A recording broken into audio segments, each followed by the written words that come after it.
Akkam jirtu barattoota? Nagaa keessanii jechaa kun chaanaalii barnoota herreega fi saayinsii waliigalaa yookiin saayinsii uumamaa qabatee isiniif dhiyeessaa jirudha.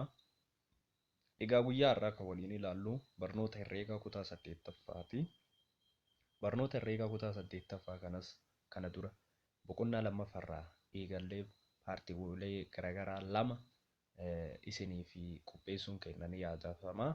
Egaa guyyaa har'aatis boqonnaa lammaffaa jalatti kan argamu keessaa mata duree tokko yookiin qabiyyee tokko isiniif dhiyeessina.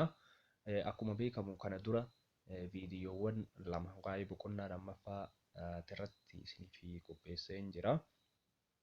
Innis lama tuqaa tokko waa'ee iskuweerotaa fi iskuweer ruutota lakkoofsota raashinaalii isa jedhu. Isa kanas jalqaba irratti waa'ee iskuweerotaa, taansee immoo waa'ee iskuweer ruutotaa maal akka ta'e isiniif qopheessuun ni yaadatama. Chaanaalee kana keessaa argachuu ni dandeessu viidiyoo sana lamaan jechuudha. Fi akkasumas immoo qormaata boqonnaa tokkoffaa fi lammaffaa keessatti wal qabatan akka isin gargaaruuf isiniif qopheessuun ni yaadatama. Egaa guyyaa har'aatiin immoo qabiyyeen nuti waliin ilaallu lama tuqaa lama kiyuubotaa fi kiyuubruutota lakkoofsa raashinaalii isa jedhu kana keessaa isa kanas bakka lamatti qoonnee ilaalla. Guyyaa har'aa kan waliin ilaallu waa'ee kiyuubotaa yookiin kiyuubii kan jennuun maal akka ta'e, akkamitti lakkoofsa raashinaalii nuuf kenname tokko kiyuubii isaa akkamitti akka barbaannuu fi kiyuubota sirrii maal akka ta'anii fi akkasumas immoo gabatee kitaaba fuula dhumaa irratti yookiin immoo gara dhumaa dudduuba isaati irratti kan argamurraa akkamitti kiyuubii lakkoofsa nuuf kenname tokko dubbisuu akka dandeenyu waliin ni ilaallaa jechuudha. Haaluma kana tokkoon tokko isaa mee ilaalaa haa deemnu. Kiyuubii lakkoofsa raashinaalii jedha. Lama tuqaa tokko kiyuubii lakkoofsa raashinaalii kan jedhu kana waliin ilaalla. Jalqaba irratti hojiin garee kun tokkoffaa irratti ji'oomeetirii keessatti kiyuubii jechuun maal jechuudha. Ji'oomeetirii kan jennuun maalidha? Jechoota lamarraa dhufe jechoota Giriikii ji'oo fi meetirii jedhurraa kan inni dhufe jechuudha. Ji'oo fi meetiriidha. Ji'oo yoo jennu lafa, meetirii jechuun immoo safaruudha. Lafa safaruu kanarraa kan inni dhufe. Kanaaf keessatti immoo kiyuubiin danaalee ji'oomeetirii keessaa isa tokko danaalee jaboo jechuudha. Kiyuubii kan jennuun maalidha? Danaa rektaangulaa rogoonni qarqara isaa hundi wal qixa ta'e jechuudha. Kan ammoo kutaa gadaanaa kutaa 6ffaa keessatti akkasumas immoo kutaa 7ffaa fi 5ffaa keessa ni jira hiikan isaa jechuudha. Kanaaf danaa rektaangulaa rogoonni qarqaraa hundi isaa yookiin immoo fuulonni isaa hundi isaaniitu wal qixa ta'e jennee gabaabsinee yoo kenne ni ta'a. Fakkeenya isaa daa'idha. Daa'ii yoo fudhanne ni ta'a jechuudha. Lammaffaa irratti kiyuubii rogni piriizimii rogni isaa 3 seentimeetira ta'eef kiyuubii piriizimii dheerinni roga isaa 1 seentimeetira ta'ee meeqa akka ta'u barbaadedha. Kiyuubii kan jennuun asirratti qabee barbaanna. Qabee kiyuubii kanaa yoo barbaannu qabeen ni ta'a wal qixa. Dheerina roga isaa jechuun saayidii baay'isuu saayidiiti. Maaliif roga sadeen isaaniitu rogoonni qarqaraa wal qixa waan ta'eef inni kun dalgeedha yookiin immoo dheerina inni kun oleedha. Inni kun immoo dalgee kan jennuun jechuudha. Leengis, widzii fi heetii warra jennu kana sadii waliin baay'ifne gabaabumatti ni arganna. Kan tokkoo kana si'a sadii yoo waliin baay'ifne jechuudha. 1 seentimeetira kiyuubii arganna. Isa kanas immoo 3 seentimeetira baay'isuu 3 seentimeetira baay'isuu 3 seentimeetira 27 seentimeetira kiyuubii arganna jechuudha. Asirratti kana barbaade yoo kan nuun jedhu taate jechuudha. Haala kanaan barbaanna. Kana qabiyyee kanaan dura barattanirraa yaadachuun ni danda'ama jechuudha. Mee kallattii maanii hiikoo isaa yookiin kiyuubii jechuun maal akka ta'e waliin haa ilaallu. hiikoo 2.4 kitaaba keessan irratti ni argama. Lakkoofsa kenname kiubii taasisuu jechuun yookiin immoo lakkoofsa kenname kiubii gochuu jechuun jechuudha. Lakkoofsicha nuuf kenname sana si'a 3 mataa isaatiin baay'ifnaadha. Kiubii gochuu jechuun lakkoofsicha nuuf kenname sana si'a 3 mataa isaatiin baay'ifna. Fakkeenyaaf mee lakkoofsi nuuf kenname 3 haa jennu. 3 nuuf kenname jechuudha. Isuma 3 kana si'a 3 mataa isaatiin baay'ifna. Kuni tokko 2 si'a 2 waliin baay'ifne amma immoo si'a 3 waliin baay'ifne jechuudha. Kana jechuun si'a 3 waliin baay'ifne jechuun 3 kana si'a meeqa waliin baay'ifne? 1 2 3 si'a 3 waliin baay'ifne jechuudha. Deebiin isaa maal arganna?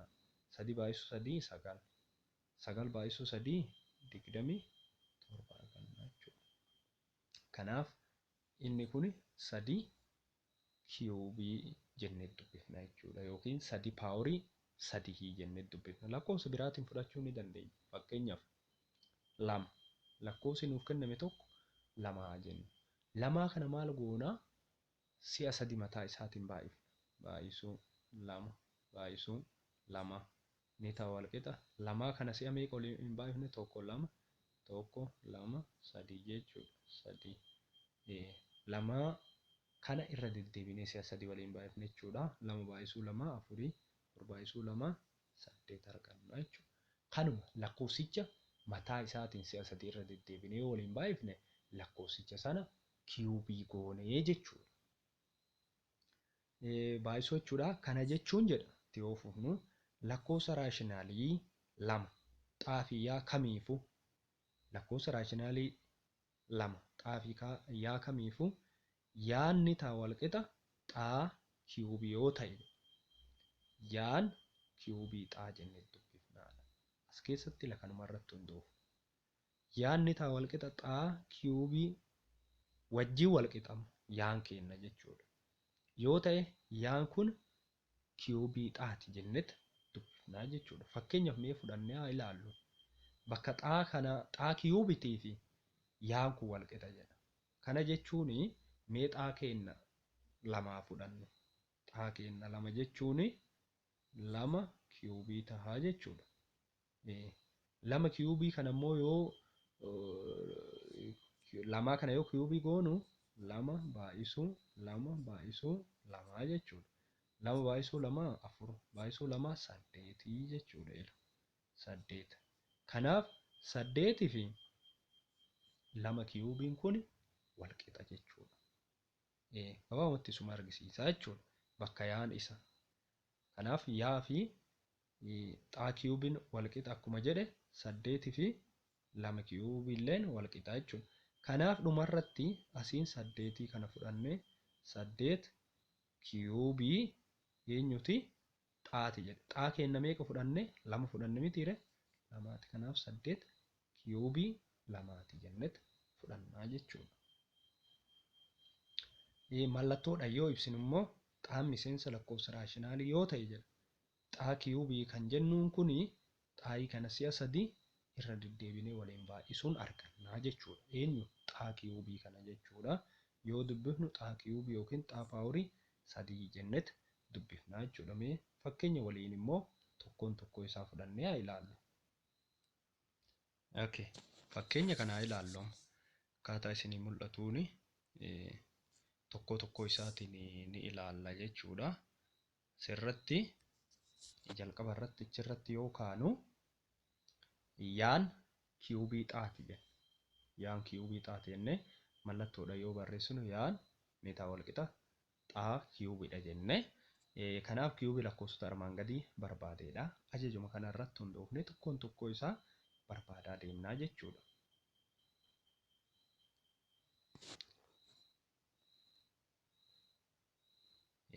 Asirratti akkuma argitan kana irratti 2 kiubii jedha. 2 kana kiubii gochuudha. 2 kana kiubii yoo goonu 2 baay'isuu 2 baay'isuu 2 jechuudha. lama baay'isuu lamaa jechuudha kiiyubii jechuun. Lamaa kana kiiyubii yoo goonu meeqa argannaa? 8 argannaa jechuudha. 8 nuti argannu kuni maalidha? 8 nuti argannu kuni kiiyubii eenyuti? Kiiyubii lamaati. 8 nuti argannu kuni jechuudha. Kan baa kanaa hojjennu neegatiiva 2 kiiyubii sirriitti adda baasuu qabna. Neegatiiva 2 kiiyubii kan jennu kun neegatiiva 2 baay'isuu neegatiiva 2 baay'isuu neegatiiva 2ti. Si'a meeqa waliin baay'ifne? Si'a 3 waliin baay'ifne jechuudha. Neegatiiva 2 baay'isuu neegatiiva 2 poozitiiva 4 lamaan jechuudha. Poozitiiva 4 poozitiiva 4 poozitiiva 4 kana immoo neegatiiva 2 yoo waliin baay'ifnu immoo neegatiiva 8 ta'a jechuudha. Kanaaf inni kun neegatiiva 8 arganna. Neegatiivni 8 nuti arganne kun immoo kiiyubii eenyuti? Neegatiiva 2ti jechuudha. Haala kanaan barreessina. Caarra haa dhaqnu immoo caa. Neegatiiva 5 hammattuu keessatti neegatiiva jedhee hammattuun alatti jechuudha. Hammattuu keessatti immoo 5 kiiyubii jedhe. Asitti isa kana maal dogongoruu hin qabnu? Neegatiivni tun asuma turti. Sanaan ala hammattuu keessatti 5 baay'isuu 5 baay'isuu 5 ta'a itti cufna. Dhumarra neegatiiva kana ni fudhanneet kas goone 5 si'a 3 kana yoo waliin baay'ifne 125 argannaa jechuudha. Kanaaf dhumarratti deebiin keenya neegatiiva 125 ta'a. Neegatiivni 125 kun kiiyubii neegatiiva 5ti jennetti barreessina jechuudha. Haala sanii haa ilaallu. Sirraa argachuu ni dandeessu jechuudha. Gabaabumatti hundeessaa tokko hiikaa.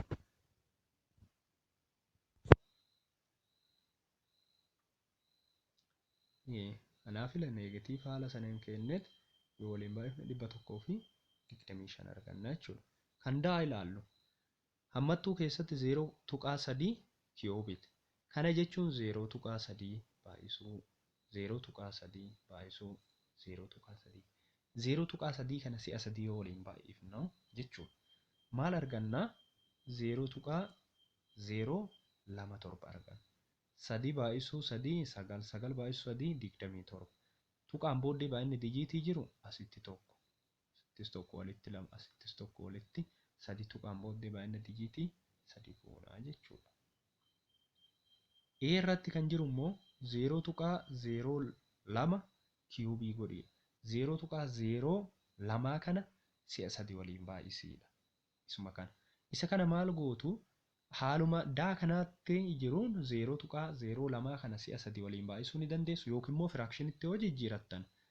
Kana jechuun tuqaan booddee baay'inni dijiitii 2 jira waan ta'eef 2/100 ta'a jechuudha. Yookiin immoo mana dhibbaffaati waan ta'eef. Kuni 2/100 kana asitti kiiyubii godhiidha. Kanaaf 2/100 kana kiiyubii yoo goonu 2/100 baay'isuu 2/100 baay'isuu 2/100 si'a 3 waliin baay'isuu. 2 baay'isuu 2 4 4 baay'isuu 2 8 irra dhibbaa kana guutuu isaa 3 yoo waliin baay'iftan miliyoona 1 ta'a. 8 irra miliyoona 1ti. 8 irra miliyoona 1 kana immoo gara deesimaalitti yoo jijjiirtan 0.00008 ta'a. Sitti lama osoo hin taane 8 ta'a jechuudha. Bakka kanatti haala kanaan hojjannee tiniin argisiifnaa jechuudha.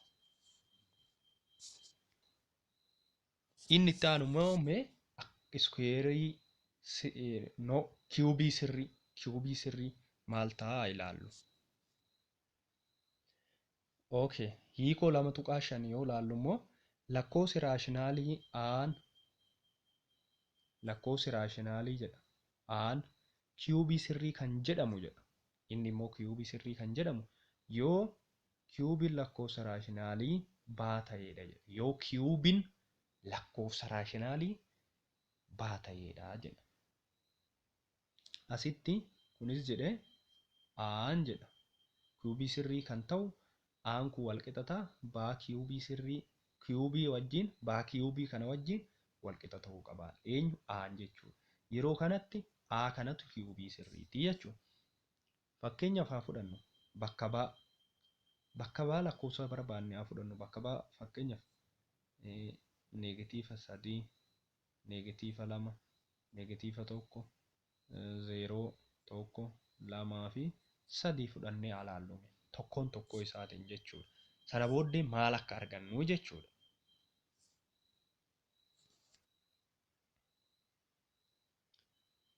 Kiiyubii sirrii jedha.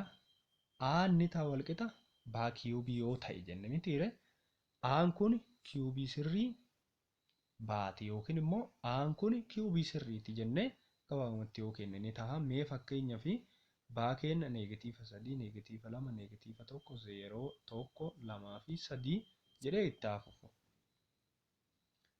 Baa keenya bakka baa. Amma baa kana kiiyubii goona. Jalqaba irratti A kana argachuu fi bakka baa kana jara kana galchinaa jechuudha. Bakka baa kana. Neegatiiva 3 kiiyubii yoo goonu neegatiiva 27 arganna. Neegatiiva 2 immoo kiiyubii yoo goonu neegatiiva 8 arganna. Neegatiiva 1 yoo kiiyubii goonu neegatiiva 1 arganna. 0 immoo yoo kiiyubii goonu 0 arganna. 1 yoo kiiyubii goonu 1 arganna. 2 yoo kiiyubii goonu 8 arganna. Deebiin nuti arganne kunniin immoo warri irra marame kunniin jechuudha. Maal ta'uu kiiyubii sirrii ta'uu jechuudha. Kanaafuu warri amma isin asirratti argitan kuni kan akka neegatiiva 27, neegatiiva 8, neegatiiva 1, 0, 1, 8, 27, 64 warroonni jedhaman kunniin kiiyubii sirrii jedhamu jechuudha. Isaan sunniin firii lakkoofsa nuuf kenname irraa argannu yookiin bu'aa lakkoofsa raashinaalii nuuf kenname sanarraa argannu hundi isaaniitu kiiyubii sirrii jennee waamnaa jechuudha. Kanaafuu akkuma asirratti argitanii neegatiivin 1, neegatiivin 8, neegatiivin 27, neegatiivin 67, neegatiivin 125, 0, 1, 8, 27, 64, 125 lakkoofsota kiiyubii sirriiti jenneet keenyaa jechuudha. Kun lammaffaa irratti lakkoofsa 12 lakkoofsa kiiyubii sirrii miti jedha. Sababni isaa lakkoofsi raashinaalii keessaa kan si'a 3 waliin baay'atee 12 nuuf kennu gonkumaa hin jiru jechuudha. Jira osoo ta'e kiiyubii sirrii ta'uu ni danda'a jechuudha. Inni kanaaf hin ta'u jechuudha. Kiiyubii sirrii barbaaduuf fi tooftaalee garaagaraatti fayyadamuu dandeenya. Hirmaattota kopxiitiin diddiriirsuu jedha. Hirmaattota kopxiitiin diddiriirsuu kan jennuun kun akkuma amma asirratti argitan kun jechuudha. 216 kana kan nuuf kennu jechuudha. 2 kana kiiyubii yoo goone fi 3 kiiyubii yoo goone jechuudha. Kana jechuun dhumarratti ammattuu banaa keessa galchinee 2 fi 3 kana kophaa fudhanna keessaa tokko jechuudha. 6 kiiyubiidha. Kan 216 nuu dhufu jechuudha. 27 irra 64 jedha. As keessatti 27 kan nuuf dhufu 3 yoo kiiyubii goonedha. 64 immoo kan nuuf dhufu 4 yoo kiiyubii goonedha jechuudha. Kanaaf 3 irra 4 kiiyubii ta'a jechuudha. Kiiyubii sirrii. 512 kunis maalidha? 2 yoo kiiyubii goone ammas 2 yoo kiiyubii goone fi 2 yoo kiiyubii goone jechuun 8 yoo kiiyubii goone jechuudha. 8 yoo kiiyubii goone 512 kana nuu dhufa jechuudha. Adeemsi isaa tokkoon tokkoo asirra warra kitaaba keessanirra jiran salphaadha waan ta'eef ofii keessanii yaaluu ni dandeessu jechuudha. Inni lammaffaan gabateerraa dubbisuu. Gabateerraa yoo dubbisnu akkamitti dubbisuu dandeenyadha. Fakkeenyaaf maalidha? 1.95 kiiyubii kan jedhu kana gabateerraa akkamitti dubbisuu dandeenya? 1.95 kiiyubii kan jedhu kana as keessatti wanti nu asitti hubachuu qabnu asirratti fakkeenyaaf 1.95 kana dubbisi yoo jedhame kiiyubii irraa bakka kiiyubii jedhudha jettu kitaaba keessan gara dhumaatirra jechuudha. 1.9 kan jedhu kanaa fi 5 kanatti bakka lamatti baaftu. 1.9 gatii xaajii kana jala gad deemtu haala saneen jechuudha. Inni argattu fakkeenyaaf asitti argattanii iddoo irra marame kanatti 5 kana immoo gara gubbaa deemtu akkasitti Yoo deemtan bakka 5 dhayxu. Saniin ala jala kanaan deemtanii bakka kinni isaa itti wal qunnamu jechuudha. Kanaaf isa argattu jechuudha. Kanaaf deebiin isaa 7.415 jechuudha. Isatti dhiyaata jechuudha. Haala kanaan dubbisuu ni dandeessu jechuudha. Kan waan kitaaba kanarra jiru jechuudha. Yookiin immoo gaafii fakkeenya asirra jiru laaltanii guutuu ni dandeessu. Inni biraan teekinooloojii fayyadamuu yoo jennu, teekinooloojiin nuti fayyadamnu kan akka kaalkuleetara saayintifikii jechuudha. Isas akkamitti argachuu dandeenya? Saayintifik kaalkuleetariitti yeroo gargaaramnu jalqaba irratti maal gochuu qabnaadha? Maal gootu? Lakkoofsicha barreessitu. Lakkoofsicha barreessitaniit sana booddee bakka kaalkuleetara keessanii irratti jechuudha xaa paaworii yaa ka jedhu tuqxu jechuudha. Kaalkuleetara irratti inni hundaa waan ta'eef yaaluu ni dandeessu. Tokko tokko jalqaba ofii keessanii xaa paaworii yaa kan jedhu tuqxanii sana booddee lakkoofsatti ka galchitan jira. Saayintifik kaalkuleetariin tokko tokko immoo lakkoofsa kiyuubii gochuu barbaaddan san jalqaba lakkoofsicha barreessitan. Fakkeenyaaf 5 kiyuubii gochuu barbaaddan yoo ta'e 5 sana barreessitaniit sana booddee immoo xaa paaworii yaa ka jedhu tuqxu kaalkuleetara irratti erga tuqxanii booddee 5 ekspoonentii 3 akka ta'uuf jechuudha. Xaa paaworii yaa erga tuqxanii booddee 3 tuqxu dhumarratti jechuudha. Kiyuubii gochuu akka barbaaddan yoo argisiiftan dhumarratti deebii isaa isiniif baasaa jechuudha. Isa kana suuta jettanii shaakaluu ni dandeessu jechuudha. Kaalkuleetaratti gargaaramii jedha. Kunniin deebii asirratti isiniif kenname jechuudha. Haala kanaan yaaluu ni dandeessu. Inni itti aanu immoo kiyuub roottota kan jedhu waan ta'eef kiyuub roottota kan jedhu kana akka biyya itti aanu keessatti isiniif kan dhiyeessu ta'a jechuudha. Kanaaf galatoomaa isiniin jedha.